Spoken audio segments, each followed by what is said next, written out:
United people's Bangladesh নামটার মূল spirit হচ্ছে, আমরা মনে করছি যে জুলাইয়ের যে গণ অভ্যুত্থানটি হয়েছে, আমরা এই গণ অভ্যুত্থানের মধ্যে দেখেছি যে জুলাইয়ের মধ্যে বাংলাদেশের সকল মানুষের মধ্যে একটি অভূতপূর্ব ঐক্য পরিলক্ষিত হয়েছে। এবং সেই সময় আমরা কিন্তু কেউ জানার চেষ্টা করিনি যে ঠিক আমার পাশে যেই ভাইটি বা যেই বোনটি দাঁড়িয়ে বুকে গুলি নিচ্ছে সে কোন পলিটিক্যাল ব্যাকগ্রাউন্ড থেকে এসেছে বা সে কি, আমরা জানার চেষ্টা করিনি। অর্থাৎ এখানে পলিটিক্যাল পরিচয় ইরেলেভেন্ট ছিল, রিলেভেন্ট ছিল যে আমরা ফেসিবাদের বিরুদ্ধে দাঁড়াচ্ছি এবং একসাথে বুক পেতে দিয়ে গুলি পেতে নিচ্ছি। এই অভূতপূর্ব ঐক্যকে আমরা আরেকবার ফিরিয়ে নিতে চাই। সেই ঐক্যের জন্যই আমরা ইউনাইটেড পিপলস বাংলাদেশ বলছি, যে বাংলাদেশের মানুষের জনতার যে ঐক্য, সেই ঐক্যটার যেন আরও একটা ম্যানিফেস্টেশন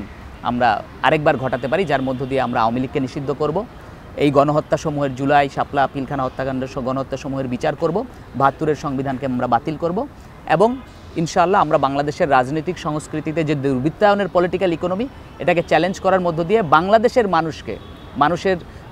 যে রাজনৈতিক সত্তা এই অভ্যুত্থানের মধ্য দিয়ে তারা ক্লেম করেছে, সেই সত্তা, সেই অধিকার তাদের কাছে ফিরিয়ে দিই।